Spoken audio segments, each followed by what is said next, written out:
What's up, guys? Today I am pre-recording my next Top 5 Wednesday countdown, and it is top 5 books with mental illness or health or relating to that. And I thought this was actually a pretty cool topic that I really wanted to do, and it's probably one of the more interesting topics that I've seen for this month, and I've just been really excited for this topic. So yeah, I'm pre-recording this video because during the school week, I probably won't be able to, I might forget or whatever, so I'm pre-recording it for this time.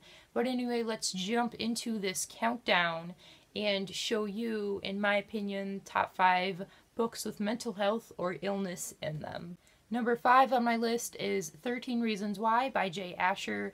This book mainly deals with the topic of suicide, and what this book is about is this girl named Hannah who committed suicide, and later all these people get these tapes that were recorded by her which list all the reasons why she committed suicide, and there's 13, and they all represent a person, and so it's like a chain mail that goes to each person on the list. And first of all, this book was just very interesting to read about.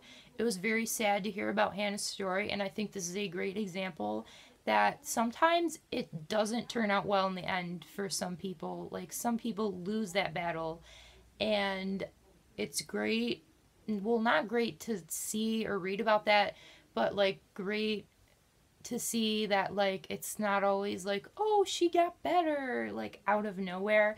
It's good to see that stories are being put out that show the reality sometimes. Number 4 on my list is Love Letters to the Dead by Ava DeLyra. This one deals somewhat more with mental health, more so than mental illness.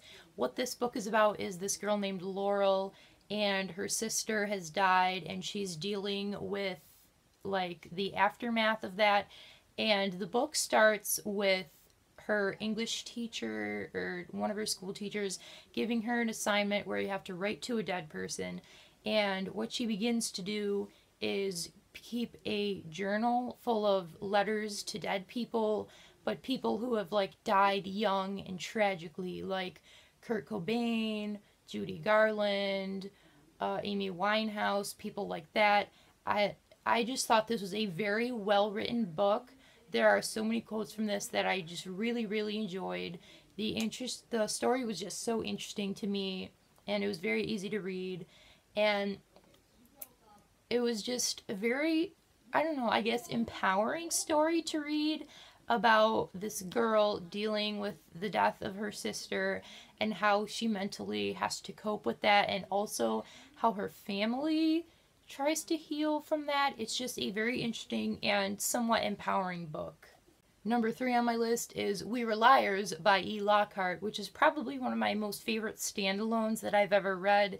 Again, this book had very good writing. There are a lot of quotes that I really liked from it. This book mainly deals with, in some parts, memory loss and just your thinking process, for some people, how messed up it is, and how messed up some people's mental health is. And I don't really want to totally explain the concept of why mental health and illness is, why it's a part of this book, because it's kind of a spoiler. But if you've read this book, you can kind of understand well why I'm saying this. But it's a really good book, and if you haven't read it, then you definitely should. Number 2 on my list is The Program by Suzanne Young, this being the first book in the program duology. And this book mainly deals with depression and the suicide epidemic, but it takes a dystopian twist on it, where in a future like our own, the suicide epidemic has actually gotten so bad that the program has been created to control it, where it's basically where your memories are wiped. You don't remember, so you don't remember and feel sad from your memories that made you feel depressed, and therefore preventing suicide. But it's a very harrowing series and book, I think, because it's so realistic. It's just what the program in this book, it's just so messed up. Like, they're trying to solve the problem, but it's just a very messed up way to solve the problem, and in some cases doesn't even work. But it was a very good book. It kept my attention, and I think this is just a very good duology, in my opinion. And number one on my list is Winter Girls by Lori Halls Anderson. And this book deals with eating disorders, bulimia and anorexia, and I'm pretty sure this is the only book that I've ever read about this topic, but it was just so good. At least from what I remember when I read it, I really liked this book. The writing was really good.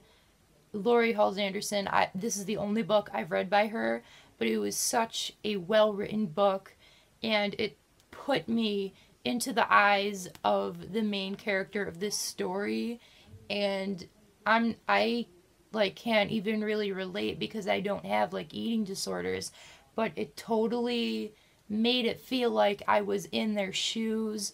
It was just a very well written book, and it was, at times it was sad, and like to see, it was very realistic also, parts of this book. It was just a very good book. I feel like it goes down to the nitty gritty and doesn't hide anything. It doesn't romanticize eating disorders. I feel like it's just a very realistic book to read, and it's also somewhat of an empowering book to read even. So that is it for this Top 5 Wednesday countdown. Let me know some books that you think are really good that feature mental health or illnesses, and I'll see you guys in my next video. Bye!